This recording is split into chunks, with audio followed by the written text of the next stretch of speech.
नमस्कार, मैं उमैर आज़मी। इस वक्त मैं मौजूद हूं उत्तर प्रदेश के आज़मगढ़ के सरायमीर में। आज हमारे साथ ख़ास बातचीत करने के लिए ख़ास मेहमान मौजूद हैं। समाजवादी पार्टी में रहे पूर्व प्रदेश सचिव और यूथ डेवलपमेंट ऑर्गेनाइजेशन के चेयरमैन वसी सिद्दीकी साहब। वसी सिद्दीकी साहब यूँ तो सामाजिक कामों को लेकर भी लगातार सुर्खियों में रहे हैं, लेकिन इस बार वो लोकसभा चुनाव को लेकर सुर्खियों में बने हुए हैं। वसी सिद्दीकी साहब हाल ही में बदायूं और दीगर लोकसभा सीटों का दौरा करके आज़मगढ़ लौटे हैं और हमारे साथ मौजूद है बातचीत करने के लिए। आइए सीधा बातचीत करते हैं। पहले तो आपका बहुत बहुत स्वागत है हमारे चैनल पर। बहुत बहुत शुक्रिया, बहुत बहुत धन्यवाद, बहुत बहुत आभार कि आप आए यहाँ पे। स्वागत आपका मैं करना चाहता हूँ कि आप आए यहाँ पे। वोटिंग भी हो चुकी है वसी साहब, आपने पश्चिमी इलाकों का दौरा करके आप सरायमीर लौटे हैं। क्या माहौल लगा, क्या जनता का क्या रुझान है? देखिए, इस वक्त देश में परिवर्तन की लहर चल रही है। भारतीय जनता पार्टी की नीतियों से लोग उब चुके हैं। जनता में तराही तराही मची हुई है। इस वक्त प्रत्याशी चुनाव नहीं लड़ रहा है। जो मैंने एनालिसिस किया, मैंने 7-8 ज़िलों में जो मेरा जाना आना हुआ, जो मैंने देखा, जो जनता से मेरा संवाद हुआ, जो लोगों से मेरी वार्ता हुई, बातचीत हुई, जो मैंने देखा, तो वहाँ पे ये है कि भारतीय जनता पार्टी को लोग इस देश से हटाना चाह रहे हैं, इस भ्रष्ट सरकार को हटाना चाह रहे हैं। इसकी सिर्फ रीज़न ये है कि बेरोज़गारी चरम सीमा पर है। बुनकरों के साथ क्या हो रहा है, किसानों के साथ क्या हो रहा है। तो देश में एक परिवर्तन की लहर चल रही है। पूर्ण बहुमत के साथ इंडिया गठबंधन सरकार बनाने जा रहा है। इस वक्त हम लालगंज लोकसभा क्षेत्र में मौजूद हैं, सरायमीर में आपसे बातचीत कर रहे हैं।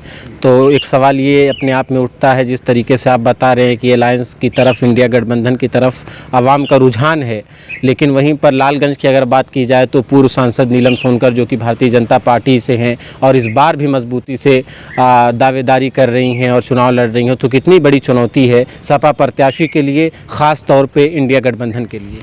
देखिए, ऐसा है कि मैंने आपसे पहले ही कहा कि जनता बनाम मोदी चुनाव हो रहा है। किस मुद्दे पर नीलम सोनकर जी चुनाव लड़ रही है? मुद्दा क्या है? 5 साल वो सांसद रही हैं, क्या किया उन्होंने? या 10 वर्षों की सरकार ने क्या किया उन्होंने? बेरोजगारी किस चरम पर है? किसानों के साथ क्या हो रहा है? किसान आत्महत्या कर रहा है।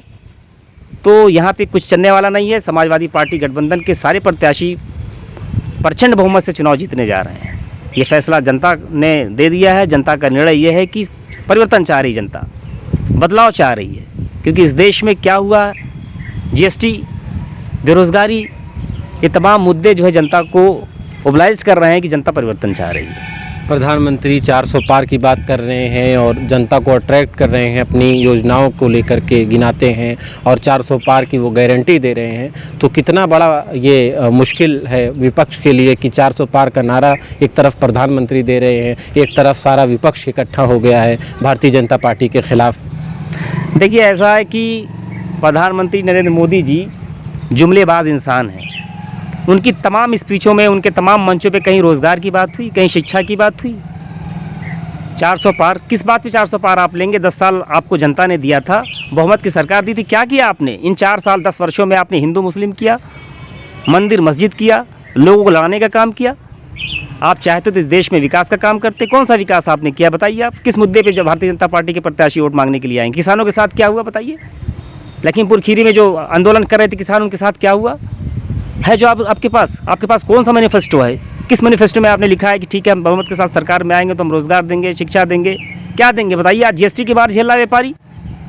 तो सब मिला जुला करके जनता भारतीय जनता पार्टी से उब चुकी है। नरेंद्र मोदी जी के बहकावे में जनता आने वाली नहीं है। अब कोई राम मंदिर और मस्जिद का मुद्दा नहीं चलने वाला है।